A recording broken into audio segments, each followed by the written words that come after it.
Bienvenue à toutes et à tous dans ce deuxième épisode de l'Atelier des leaders, le podcast de l'exécutif MBA de l'EM Lyon. Je suis Fabienne Broucaret, rédactrice en chef de Courrier Cadre, et chaque mois, je reçois un professeur de l'exécutif MBA de l'EM Lyon en duo avec un manager en formation. L'Atelier des leaders, le podcast de l'exécutif MBA de l'EM Lyon Business School. On dit souvent que l'expérience fait le leader, mais est-ce vraiment l'expérience ou plutôt ce que l'on en fait ? Car accumuler du vécu ne suffit pas toujours à apprendre ni à mieux décider. Alors comment transformer l'expérience individuelle et collective en un vrai levier de performance et d'apprentissage ? Pour en parler, j'accueille aujourd'hui Thomas Misselin, professeur à l'EM Lyon et auteur du livre « Faire de l'expérience collective un atout » et Julien Fortet, ancien commandant d'un navire de combat de la Marine nationale, aujourd'hui directeur général délégué chez Ozway Cybersecurity. De quoi croiser regard académique et vision du terrain pour tenter de tirer le meilleur de nos bonnes comme de nos mauvaises expériences.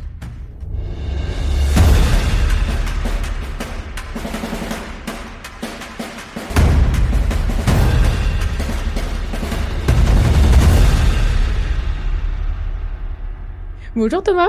Bonjour Fabienne. Bonjour Julien. Bonjour Fabienne. Thomas, pour commencer, quand on parle d'apprendre par l'expérience, apprendre d'une expérience, qu'est-ce que ça veut dire concrètement ? Déjà, partons d'apprendre en réalité. Apprendre, on peut le définir, c'est un phénomène qui est assez complexe, mais on peut le définir comme étant finalement un changement comportemental qui est issu de l'acquisition de connaissances par différentes sources, potentiellement par l'expérience, mais pas seulement, et qui nous invite à revisiter la manière avec laquelle on gère des événements, on fait face à des situations, on prend des décisions et des actions pour atteindre davantage ses objectifs. Très bien, donc apprendre par l'expérience est une manière d'apprendre. Oui, alors c'est Confucius disait d'ailleurs que c'était la manière la plus douloureuse, parce qu'en réalité, on ne réussit pas tous forcément ce qu'on entreprend.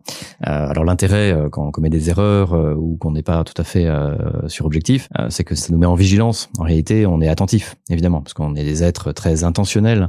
On agit avec l'objectif de réaliser quelque chose, et quand ça se réalise pas, on est invité spontanément, soit à le mettre sous le tapis, bon, c'est pas très productif, soit en tout cas à le revisiter pour en tirer quelque chose. Et c'est là où on commence à se mettre sur le chemin avec humilité, on en reparlera certainement, de l'apprentissage de l'expérience. Julien, je le disais en introduction, vous avez eu plusieurs vies. Alors quels apprentissages vous avez pu tirer de votre expérience, notamment dans l'armée pour votre poste de dirigeant aujourd'hui ? Dans l'armée, surtout une méthodologie, forcément, parce que c'est institutionnalisé. Ensuite, en expérience pure, c'est la façon de diriger des hommes et surtout décider en incertitude. C'est-à-dire que vous ne maîtrisez jamais 100% l'environnement, notamment quand vous êtes en opération. Et donc, il faut savoir décider à temps, même en n'ayant pas toutes les informations à disposition. Et pour tirer le meilleur de ces expériences passées, pour que ça vous serve aujourd'hui concrètement dans votre quotidien de dirigeant d'entreprise, comment ça s'est passé ? Il y a un temps de réflexion, de maturation ? Systématiquement, moi, je considère que c'est un investissement personnel. C'est-à-dire qu'il faut prendre le temps de conscientiser ce qui a été vécu, ce qui s'est passé, pour en tirer des enseignements. Et apprendre par l'expérience, c'est finalement avoir un changement après dans son comportement ou sa façon de penser. Si ça n'a rien changé, et en fait ça demande un effort, si on n'a pas fait l'effort ensuite d'appliquer ce que l'on s'est dit individuellement ou collectivement, au final, l'apprentissage et le changement n'interviennent pas. Thomas, ça c'est intéressant parce qu'on peut avoir de l'expérience, cumuler le vécu, mais pas forcément apprendre de tout ça. Absolument, Fabien. Alors moi, j'ai une petite anecdote. On intervenait un jour auprès d'à peu près 500 managers sur un accompagnement à la transformation de culture managériale. Et sur 2 ans, on accompagnait des groupes de 10. Et puis, dans l'animation d'un de ces groupes de 10, on avait des managers, certains vieux briscards et puis d'autres plus jeunes. Et un de ces managers expérimentés me regarde, moi jeune, sémillant jeune homme, tout prêt à donner des leçons de management, etc. Et me dit mais qu'est-ce que vous allez m'apprendre ? Moi, j'ai 30 ans d'expérience managériale. Et à l'époque, j'étais un petit peu jeune et un peu naïf et surtout un peu impertinent. Et donc, je l'ai regardé et un peu naïvement, je lui dis est-ce que c'est 30 ans d'expérience managériale ou c'est 30 fois une année d'expérience managériale. Et en fait, ça nous invite, alors évidemment, ça a créé un petit blanc, réflexif, bien sûr, apprenant, mais plus sérieusement, ça renvoie aux travaux de Simon, qui montre que le cerveau se satisfait en fait de situations qui sont pas forcément optimum. C'est-à-dire que de chaque expérience, on peut apprendre en réalité beaucoup, mais finalement, quand on a à peu près atteint ses objectifs, grosso modo, eh bien on se satisfait de cela et on ne va pas forcément jusqu'au dernier kilomètre si le contexte, et notamment, Julien, tu pourras peut-être l'évoquer, un contexte militaire ou de secourisme, par exemple en haute montagne, où là l'enjeu est vital, et aller apprendre quelque part ce dernier kilomètre de l'expérience est vital. Voilà. Là, en l'occurrence, dans la plupart des entreprises, on peut apprendre et se contenter, entre guillemets. Et le cerveau est économe, de ce point de vue-là. Il va pas forcément aller chercher ce dernier mile. Et donc, il est possible d'avoir 1 an d'expérience managériale et d'avoir développé des approches, par exemple la carotte et le bâton. Dans le contexte social et sociétal de l'époque, peut-être que ça marchait suffisamment bien. 30 ans plus tard, la question est ouverte. La vraie question, du coup, c'est la capacité du manager en situation de se remettre en question à l'aune de ces nouvelles expériences et peut-être finalement de situations qui, entre guillemets, fonctionnent moins bien dans son animation d'équipe. Et ça invite, encore une fois, on en parlait, à l'humilité. Alors effectivement, vivre ces expériences, ça, je pense que tout le monde le fait. Apprendre, c'est-à-dire en extraire finalement les enseignements, c'est quelque chose qui va demander un peu plus d'effort. Dans ce monde où tout va vite, un monde incertain, c'est un investissement. Alors pas forcément le faire à chaud, on peut le faire aussi à froid, avec un bémol quand même, que revenir sur des événements à froid peut oblitérer légèrement la mémoire et au final, ne pas s'arrêter sur les faits et que les faits, et revenir plutôt sur du ressenti et du sentiment en quelque sorte. Et là, à mon sens, l'enseignement est faussé. Ou en tout cas, est moins objectif. Et concrètement, comment on fait ça individuellement? Est-ce qu'on se met devant une feuille tout seul et on se dit allez, je mets noir sur blanc tout ce qui me vient par la tête? Quelle serait, vous, votre méthode, vos conseils pour demain si moi j'ai envie d'apprendre de mes expériences passées? Individuellement, c'est, je dirais, ce qui prend le plus d'énergie et ce qui est le plus complexe. Parce que quand vous êtes dans un collectif, si l'environnement est positif et sécurisé, globalement, vous apprenez pas plus forcément plus facilement, mais en tout cas, vous apprenez de vos pairs et ces retours d'expérience, ce qu'on appelle feedback, tout simplement. Individuellement, il peut y avoir des outils modernes, on y viendra peut-être, type l'IA qui peut aider, mais effectivement, ça demande d'objectiver le vécu. Et on n'est peut-être pas le mieux placé pour objectiver ce qu'on a vécu. En tout cas, il y aura toujours un spectre ou un prisme un peu moins objectif. Et donc, on en tirera quand même des conclusions et des changements de comportement et des apprentissages, mais peut-être pas la totalité de ce qui aurait pu être appris. Oui, merci Julien pour cet apport. J'ai peut-être une petite anecdote dans le cadre de formation justement sur l'apprentissage de l'expérience. J'utilise une vidéo et puis un partage qui a été réalisé par Nicolas Brault. Alors il se trouve que c'est un militaire également qui est très actif sur les réseaux sociaux et qui a partagé une intervention publique qu'il a réalisée à l'école de guerre devant un parterre de généraux et notamment le chef d'état-major d'armée de terre aujourd'hui, Pierre Schill. Il a fait 3 minutes d'intervention. Très bien. Et il a eu la gentillesse et la modestie de partager son auto-feedback sur LinkedIn. Alors moi, je partage la vidéo en session, par exemple, et je demande aux participants de dire quel feedback vous donneriez à Nicolas. Et c'est là où on voit que c'est pas facile, en réalité, de donner du feedback et d'observer, y compris les expériences des autres, pour les développer. Et donc, il y a une discussion qui s'engage, et puis après, je leur montre ce que Nicolas a partagé. Alors, comme ça a été filmé, il a eu l'occasion de revisiter, de revoir, en réalité, de se refaire le film, littéralement, de ce qu'il a vécu. Donc, de son intervention en public. Et il identifie une dizaine d'axes d'amélioration extrêmement précis. Alors, il le fait de façon humoristique en disant, par exemple, l'expression en public, c'est un fusil à un coup, donc autant qu'il soit chargé quand on arrive, etc. Enfin, il est très drôle. Et ce post, moi, je m'en resserre vraiment d'un point de vue pédagogique parce que je trouve qu'il est d'une très grande richesse. On peut tirer parti de l'expérience individuelle à condition d'avoir de la discipline, d'avoir l'occasion effectivement de se refaire le film, d'avoir peut-être du feedback de l'extérieur aussi, il a certainement demandé. Donc demander du feedback, ça par exemple c'est un acte de leadership extrêmement fort parce que ça remet un petit peu forcément les gens à sa place, entre guillemets, et en même temps c'est très bénéfique pour la suite. Mais effectivement, et je te rejoins Julien là-dessus, le risque c'est d'être un petit peu biaisé finalement sur son auto-analyse. Voilà, en tout cas le post de Nicolas est disponible en ligne pour ceux qui sont intéressés d'aller le chercher. On n'hésitera pas à mettre le lien. Julien, personnellement, est-ce que vous avez appris davantage de vos échecs ou de vos succès? Question compliqué qui peut dépendre de l'environnement. Je dirais plus des succès. Pourquoi? Parce que finalement, c'est des succès, on sait où on veut aller. Il faut réussir ensuite à l'analyser, mais un succès est à mon sens plus transformatif qu'un échec, où finalement l'échec va être plus impactant au niveau personnel, avec des conséquences potentiellement tout à fait matérielles, donc on va le retenir. Mais par contre, apprendre de ces succès, c'est là où on peut finalement, je pense, ancrer ce qui a été fait de façon optimale ou qui peut tout de même être amélioré, parce qu'un succès peut être partiel ou en tout cas incomplet. Et donc je pense, oui, effectivement, que dans mes expériences de management, globalement, toutes les missions ont été remplies, les collaborateurs sont engagés. Néanmoins, je considère que c'est un succès, Néanmoins, ça ne veut pas dire qu'il n'y a pas eu de petits écueils individuels avec certains ou collectifs. Ce que je trouve très intéressant dans le succès entre guillemets, c'est-à-dire, et on revient à cette histoire d'intention. Encore une fois, nous sommes des êtres intentionnels, donc on a un objectif, on se pose un but, on est directionnel dans nos comportements, en tout cas de façon consciente, et on atteint l'objectif. Le risque simplement, quand dans les organisations, avec le rythme, simplement les projets qui s'enchaînent, les réunions qui se suivent, etc., c'est que ce succès, cette atteinte d'objectif, est un effet sédatif sur l'envie d'apprendre. C'est-à-dire que finalement, elle vient confirmer par l'action réussie que nos théories d'action, c'est-à-dire les raisons de cause à effet qui nous faisaient penser que probablement nos décisions étaient les bonnes et qu'elles allaient nous permettre d'atteindre l'objectif, ce qui s'est réalisé, elles sont confirmées par le succès lui-même. Donc pourquoi aller chercher les leçons éventuelles de l'expérience face au succès? Et ce que tu évoques, Julien, me touche beaucoup parce que ce sont dans les organisations qui ont la discipline de pratiquer des retours d'expérience par beau temps, mais aussi par mauvais temps. C'est-à-dire, peu importe, c'est une action importante qui a été prise, on la débriefe et généralement, on en tire effectivement quelques surprises, parfois le facteur chance, par exemple, à jouer, ou parfois des actions que simplement personne n'a vues, mais qui ont été prises et qui ont finalement permis de réussir cette action.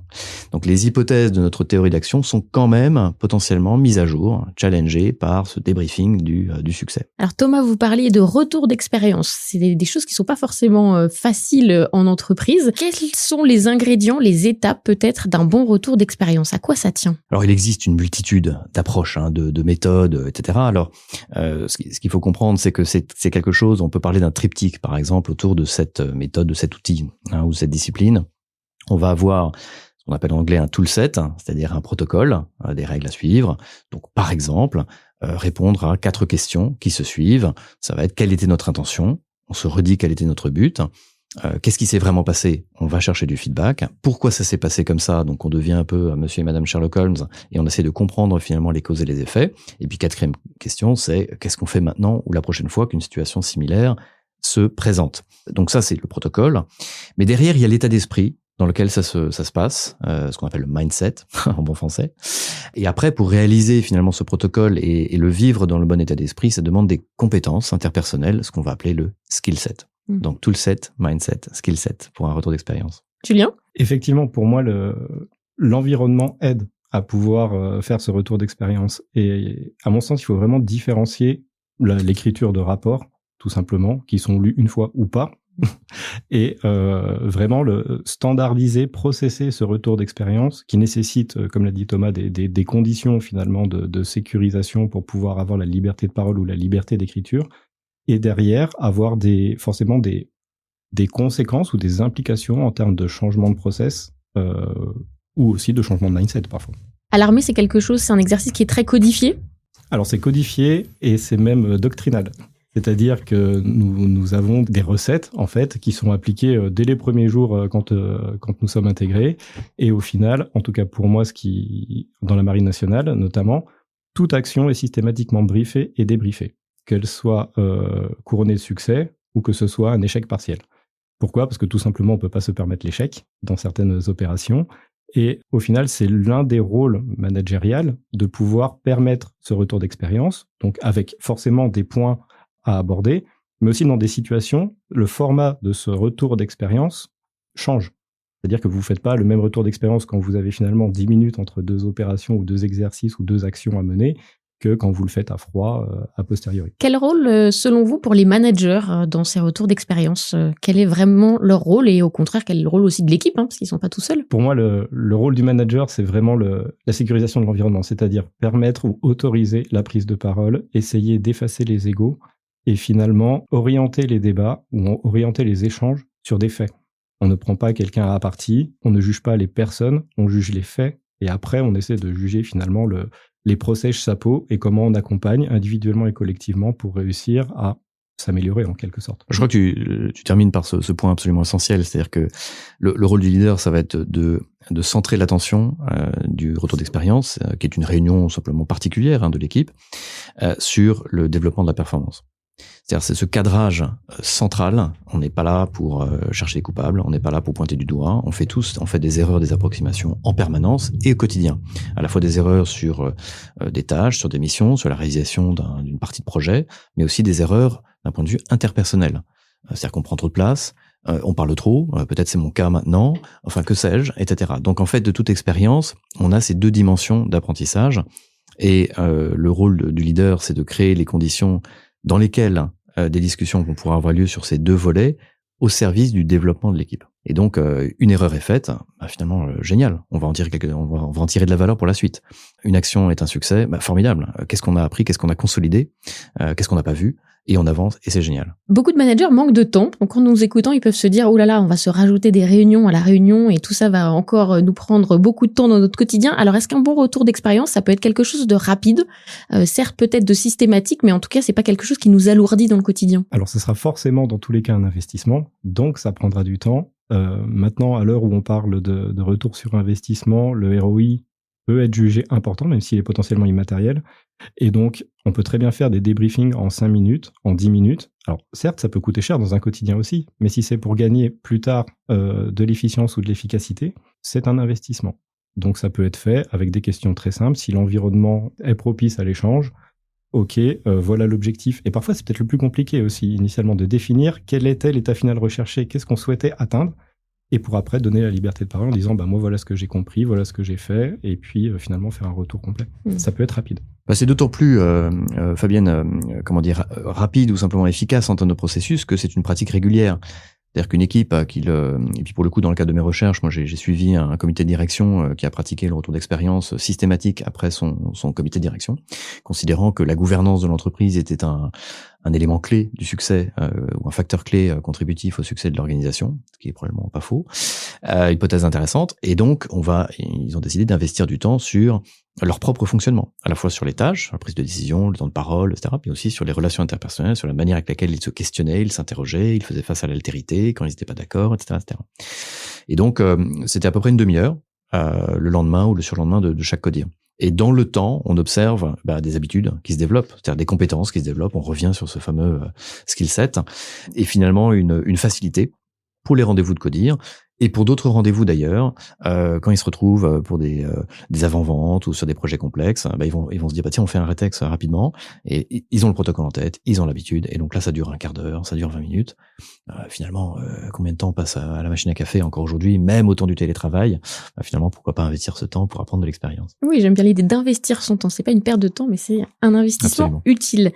Julien, en temps de crise, quand on a peu de temps ou quand on est sous pression, c'est des environnements dans lesquels vous avez l'habitude d'évoluer. Comment on peut capitaliser sur son expérience pour prendre de bonnes décisions rapidement? Capitaliser, à mon sens, voudrait dire que consciemment, on prend le temps, en temps de crise, de pouvoir agir. À mon sens, en tout cas de mon expérience, c'est plutôt l'inverse. C'est que tout ce que l'on a fait en temps de paix au quotidien, qui nous permet d'avoir les bons réflexes quand une crise arrive, ou les bons process, les bonnes procédures, les bonnes personnes à appeler, pour mettre une organisation en place.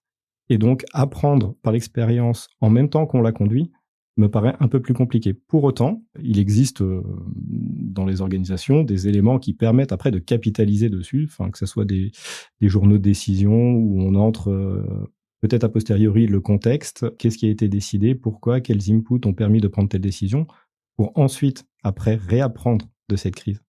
Mais en pleine crise, on utilise plutôt, à mon sens, ces acquis pour pouvoir décider et agir en conséquence. Thomas, on a vu qu'on peut apprendre individuellement de nos expériences, qu'on peut apprendre collectivement de nos expériences, mais est-ce qu'on peut aussi apprendre des expériences des autres? Alors, on peut apprendre des expériences des autres, et je pense que d'ailleurs, l'expérience de ton expérience, Julien, en executive MBA à EM Lyon, avec des co-religionnaires de tout un tas d'organisations différentes, et certainement un terrain fécond pour apprendre finalement au contact des autres et qui viennent de mondes très différents. On peut tout à fait apprendre des autres, notamment sur le volet, on va dire, en termes de pratique et comportementale. Alors, encore une fois, on revient sur le rôle du leadership. On parle ici d'exemplarité, c'est-à-dire que finalement, un leader qui considère que certains modes de fonctionnement, par exemple la curiosité, poser des questions, s'intéresser aux autres, passer du temps à générer de la collaboration. Donc ça veut dire vraiment aller sur le terrain, rencontrer les équipes, etc. S'il considère que c'est important, il va l'incarner. Et progressivement, puisque en particulier en période d'incertitude, le leader est un peu le point de repère quelque part pour se dire mais dans quelle direction on va, comment on doit faire.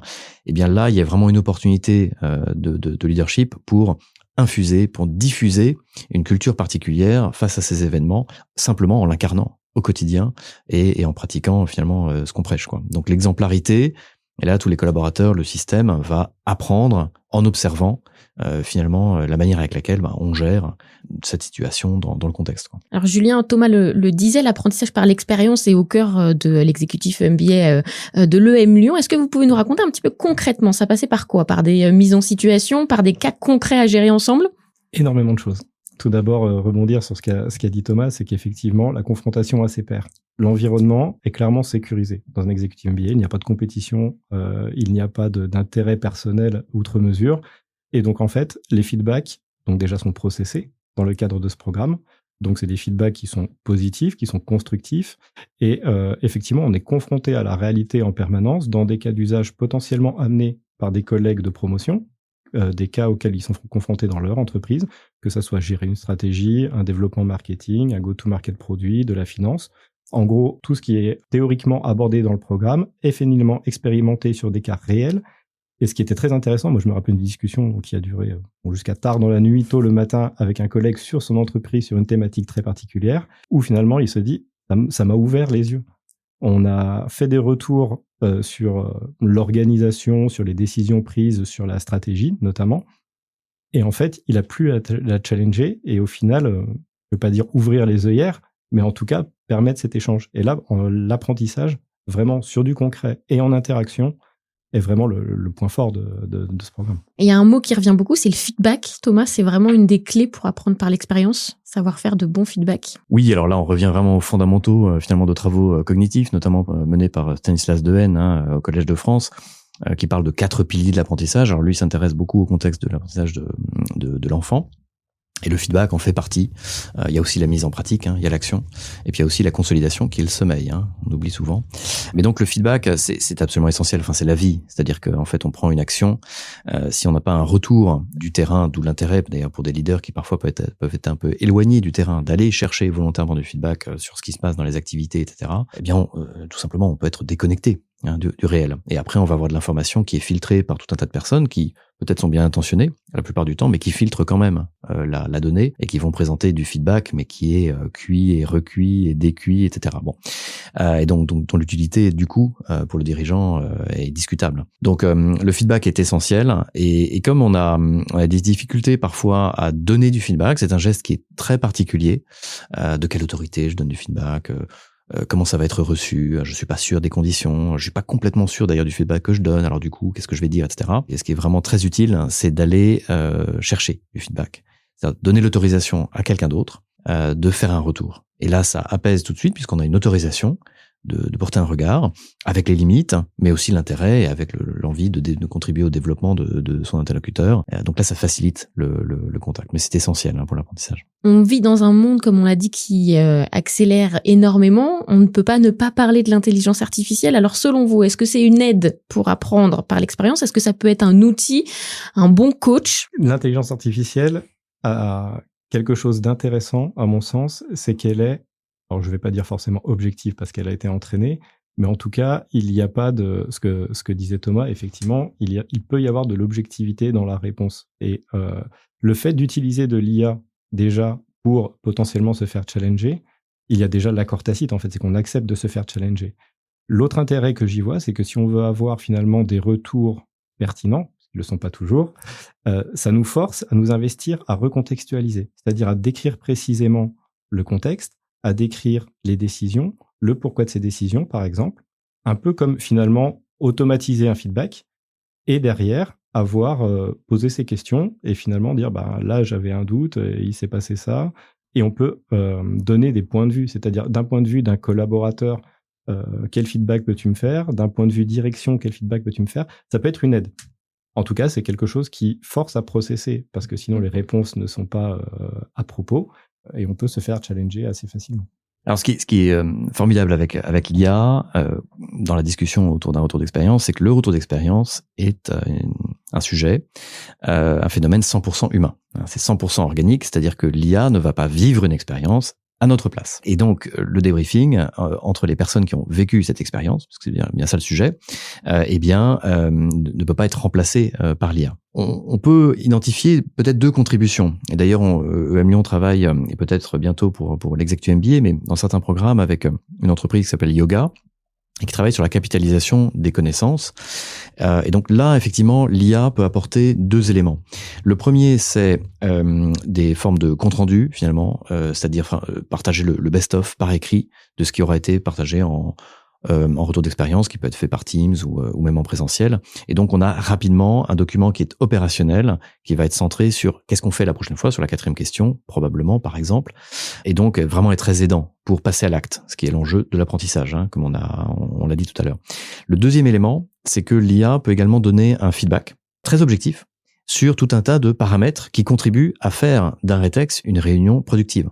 Et donc, on va aller sur le nombre de questions, le nombre de reformulations, le nombre de temps de parole, la répartition de temps de parole, le fait que tout le monde est partagé ou pas, potentiellement même du non-verbal, hein, si c'est pris en vidéo. Donc, Yoga développe des solutions entraînées sur l'IA au service de ce regard. Et donc, l'équipe devient vraiment apprenante à la fois de sa propre expérience et sur le feedback reçu de l'animation de son équipe sur un rétex. Pour terminer ce podcast, est-ce que vous auriez chacun un dernier conseil pour nos auditeurs pour vraiment réussir à apprendre à leurs conseils individuels ou collectifs, mais ce sur quoi vous auriez envie d'insister? Moi, je dirais 2 choses. Une chose qu'on a évoquée et l'autre non. La première, c'est vraiment mettre de l'importance sur le principe de la réflexivité. C'est au cœur de l'apprentissage de l'expérience. C'est-à-dire prendre un temps de pause. D'ailleurs, les Navy Seals, hein, donc l'élite de la marine américaine, Julien, ont un dicton qui est slow is smooth et smooth is fast. Donc, pour être efficace, il faut ralentir, investir, comme on l'a dit tout à l'heure, sur finalement l'expérience qu'on a vécue, des expériences extrêmement riches et importantes, sur les événements clés, hein, pas tous les jours, sur la température du café, etc. Hein, c'est sur des moments clés, bien sûr, et en tirer une leçon. Donc, la réflexivité individuelle et créer des temps de réflexivité collective.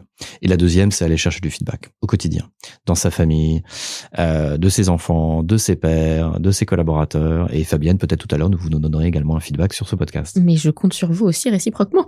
Fabienne, pour moi, déjà essayer de se convaincre, ou en tout cas de finalement apprendre par l'expérience, c'est quelque chose d'assez personnel. Dans une posture managériale ou de dirigeant, si on n'est pas convaincu, ça ne fonctionnera pas. Donc déjà, prendre ce temps d'auto-réflexion, finalement, se dire est-ce que cette méthode est faite pour moi, est-ce que j'en suis convaincu, la tester sur un cas pour essayer de se convaincre encore plus, et la mettre ensuite à l'épreuve de la réalité. Et là, pour le coup, effectivement, il y aura, dans la plupart des cas, du change management à faire pour avoir finalement, ce dont on a parlé tout à l'heure, un environnement sécurisé où tout le monde s'approprie le process pour pouvoir se faire grandir individuellement et collectivement et donc atteindre les objectifs de l'entreprise ou individuels. On a parlé de remise en question, mais ça demande aussi un petit peu de courage. C'est un mot qu'on n'a pas prononcé, mais d'avoir la lucidité et le courage de regarder en arrière. C'est absolument, c'est quelque chose, pardon Julien, mais c'est vraiment une donnée essentielle pour laquelle on est assez peu préparé en réalité. Nos études, nos modes de fonctionnement, etc., nos systèmes de sélection, de promotion ne valorisent pas forcément le courage, qui signifie parfois sortir du cadre en réalité, et éventuellement dire qu'on n'est pas d'accord, y compris avec ses chefs, et parfois pour de bonnes raisons, et en tout le cas de le manifester. Et que d'ailleurs il y a un papier chez Courrier Cadre qu'on a écrit avec Thierry Nadizic là-dessus, c'est-à-dire ne pas être d'accord avec sa hiérarchie, c'est pas un signe de déloyauté, c'est un signe de loyauté, au contraire, à la mission qui est supérieure à tout le monde, y compris au chef. Et c'est pas pour rien d'ailleurs que le général McChrystal, donc à la retraite maintenant aux États-Unis, a publié un livre il y a quelques semaines qui est intitulé On Character, le caractère, la force de caractère, et le courage en fait partie. Ça revient sur le devant de la scène, et tant mieux.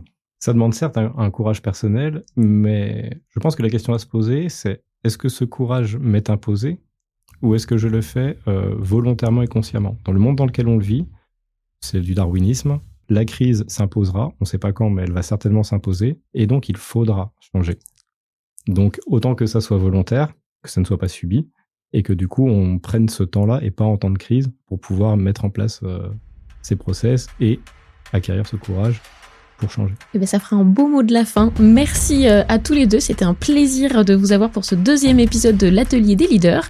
Et moi je vous donne rendez-vous dans un mois, au mois de mars, pour le 3e épisode. Bonne journée. Bonne journée. Bonne journée.